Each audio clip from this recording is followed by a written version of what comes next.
Hello guys, welcome back. My name is Nathan and today I have been dreading this day. We are going to go through EA Sports rankings for centers, wings, defensemen, goaltending, and everything that they have released over the past few days. Top 10 lists for each with the ratings of all the players.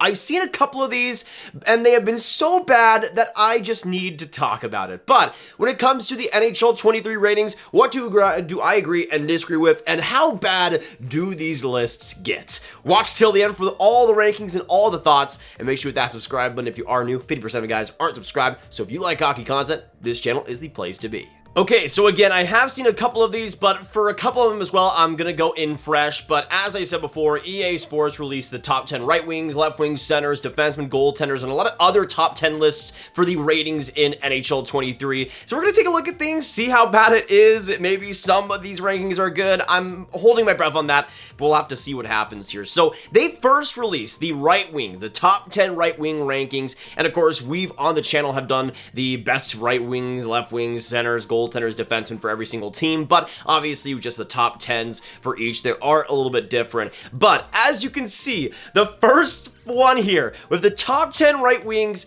made me a little bit cheesed here. So number one is Patrick Kane, and obviously with it being the NHL video game franchise, they're going to have some attributes skewed more towards offensive players, and specifically players as talented as Patrick Kane. So here's the thing, we're obviously going to talk about these top 10 lists and what they should be in my opinion, but also you do have to take some context into account here. Kane being number one from EA isn't surprising, but to me, he's not a top 3 right winger, at least not right now with the defensive shortcomings he has. But again, with the passing game that he has and the skill that he has offensively, it doesn't surprise me that his rating is 93. Then you have Nikita Kucherov at 92, which again, just pure ratings wise, makes sense with the skill. You got Mikko Rantanen at 91, David Pastrnak 91, and then you got, in my opinion, the biggest issue with the list, with its top 10. Mitch Marner at number 5. I am no Leafs fan, but to me, Marner should be at least 91 on this list. If we're talking video game stats, if we're talking about skill, Marner has some of the best out there while providing some great defense, especially over the last year. For him to only be a 90, to me, is just it's horrible. It's absolutely horrible to see. And then you got number 6, Alex DeBrincat. Number 7 is Mark Stone. Svechnikov, number 8, which considering, of course, they put the Svechnikov in the game, it makes sense why he would be kind of high. But then you got at number 9, Vladimir Tarasenko and Jordan Kyrou at number 10. Now, I would assume that Joe Pavelski is listed as a center, and this was a problem I had. If he's listed as a right winger, to me, there is no reason why he should be off this list. To me, he's absolutely, over these past 3 years, way more valuable than Tarasenko, for instance, who's played like a combined 100 games over the past 3 seasons, while Pavelski has brought some world-class defense on top of great production. But obviously, again, with Tarasenko, it does make sense with the skill that he has, but at the same time, to me, like, just the fragility of Tarasenko over these last few years should dock him down a couple of points. I'm still surprised he is in the top 10. Then we go on to the next one here, though, in the top 10 left wings, and this one is also pretty interesting for me. You got Jonathan Huberdeau first overall, then you got Artemi Panarin 2, Alex Ovechkin 3, the top 3 all being 92 with their rating. Then you got Brad Marchand at number 4, Kirill Kaprizov at number 5, Johnny Gaudreau at 6, Matthew Tkachuk at 7, Kyle Connor 8, Landeskog at 9, and Philip Forsberg at 10. Now, this list to me is interesting. I would say the top 10 guys are all top 10 left wings in a lot of respects, but at the same time, I do still have some gripes with it. For instance, I feel like Kirill Kaprizov should be higher than Artemi Panarin for a lot of different reasons, but if we're talking, again, just pure skill and pure impact, Kaprizov, to me, has a case to be number 1, maybe number 2 on this list. You guys know how my list went with Marchand and Kaprizov basically being tied there, Huberdeau right behind it. But again, based on EA themselves, it makes sense why players that don't play defense, like Ovechkin, like Panarin, like Huberdeau, would be at the top. And of course, you got Gaudreau right behind at number 6, Tkachuk at number 7, which I think is a little bit low for maybe both of them. I could see 91s for them, but also 90 is still respectable. Kyle Connor as well, Landeskog of 89, and Forsberg of 89. Again, not horrible. I would change some things, but again, I kind of expected a little bit worse, even if Kaprizov should be higher. Now, they also made a couple of top 10 lists, kind of like this, top 10 fastest wings, for instance. I mean, you can dissect this all you want, but my question is, where the heck is Ilya Mikheyev and Chris Kreider? They should be on this list, dagnabbit. Come on. They gotta be there. Alright, so here is where I get into my real gripes. Here's where we get... not so great in my opinion. Now, we go on to the top 10 left defensemen, and Yossi, Hedman, both 93, that's fine to me. Like, that's interchangeable. I think both are deserving of a rating that high. That's okay. Devontae's number 3 at 88 is a little bit surprising. It's surprising to see him this high, but I think that is kind of deserved to see. You've got Morgan Rielly, though. Number 4, 88 overall, and obviously, again, the points hold up, but you cannot tell me that defensive awareness is at a point where 88 is respectable. I mean, if you play any NHL game, if you raise just the defensive awareness a few ticks down, it takes him like at least 2 overall, 3 overall. To me, Morgan Rielly is one of the worst players on defense in the league, and although the offense is great, to see him as an 88 over Miro Heiskanen is going to kill me, okay? It's going to kill me inside to see this. To me, Morgan Rielly, it's even debatable if he's a top 20 defenseman in the league right now, let alone 4th on left defenseman. I mean, having him above me or Heiskanen, even if they're the same rating, to me is just blasphemous. And then you got the rest of the list, okay? Rasmus Dahlin at number 6. I get why, and to me, he's like the ultimate, okay, we'll give him a high rating because this is a video game player, because he gets points, and that's pretty much it. But to me, again, it's kind of like Morgan Rielly, where how good is his defense awareness? Because it's probably way higher than it should be. Then you got Quinn Hughes at number 7, which to me, I mean, you can interchange it. To me, I'd much rather have Quinn Hughes' workload over what we've seen with Dahlin, but I can see where you go interchangeably. Then you got Zach Werenski at number 8 with 87 overall. Again, some injuries kind of plague him a little bit. I could see that. But here is my problem. Jaccob, there is no way that you can tell me that Jaccob Slavin is the 9th best left defenseman. He's a top 10 defenseman in the world. Possibly top 8, top 6. I think he'd probably be around that 6th level, 7th range. But the 9th best left defenseman? I mean, all the respect in the world to Rasmus Dahlin, to Quinn Hughes, to Zach Werenski.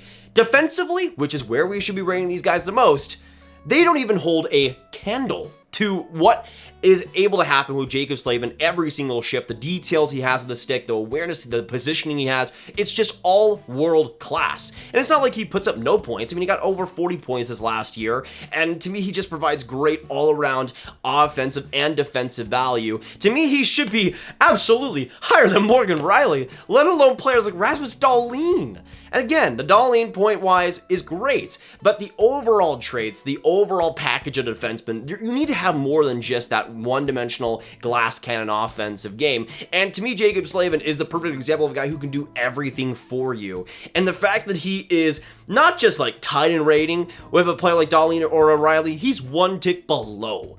And that to me is just blasphemous. And then you got Shea Theodore as well at number 10, 87 overall. That is fine. But the fact that Slavin is 9th, he should be top 5 in this list. At least. At least.